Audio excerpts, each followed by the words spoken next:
Hi అండి, welcome back to my channel. ఈరోజు అయితే ఉగ్గాని ఎలా రెడీ చేయాలో చూపించబోతున్నానండి. ముందుగా ఒక బౌల్ తీసుకొని అందులో ఒక కప్పు మరమరాలు వేసుకొని అవి మునిగేంత వరకు నీళ్లు పోసుకోవాలి. తర్వాత ఒక్కసారి వీటిని బాగా కలుపుకొని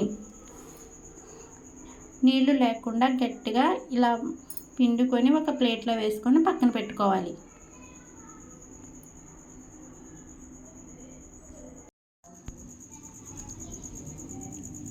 మిక్సీ జార్ తీసుకొని అందులో ఒక కప్పు గొల్లశనగపప్పు, 2 ఎండుమిరపకాయలు వేసి మిక్సీ పట్టుకున్న పౌడర్ని పక్కన పెట్టుకోవాలి.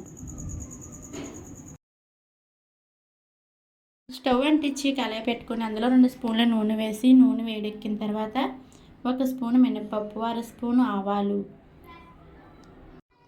3 పచ్చిమిర్చి కట్ చేసుకున్నవి, 1 రెమ్మ కరివేపాకు రెమ్మ వేసుకొని వీటిని వేయించుకోవాలి. ఇలా ఇవి వేగిన తర్వాత ఇందులో కట్ చేసుకున్న ఉల్లిపాయ ముక్కలు కూడా వేసేసుకొని ఒకసారి కలుపుకొని ఉల్లిపాయలని మగ్గించుకోవాలి. ఉల్లిపాయ లైట్గా మగ్గిన తర్వాత ఇందులో కట్ చేసుకున్న టమాటాను కూడా వేసేసుకొని టమాటాను కూడా మగ్గించుకోవాలి. ఇలా మగ్గిన తర్వాత ముందుగా సిద్ధం చేసుకున్న మరమరాలన్నిటినీ వేసుకోవాలి.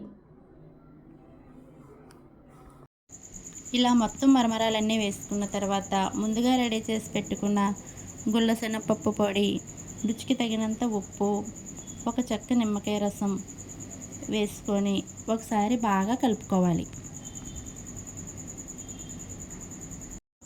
ఇలా మొత్తం కలిసేలా ఒకసారి బాగా కలుపుకొని తర్వాత స్టవ్ ఆఫ్ చేసుకోవాలి.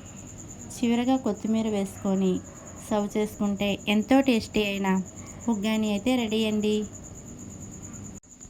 ఈవినింగ్ పిల్లలు స్కూల్ నుంచి వచ్చేటప్పటికి ఈ స్నాక్స్ ఐటెం అయితే చేసి పెట్టండి. చాలా ఇష్టంగా అయితే వాళ్ళు తింటారు.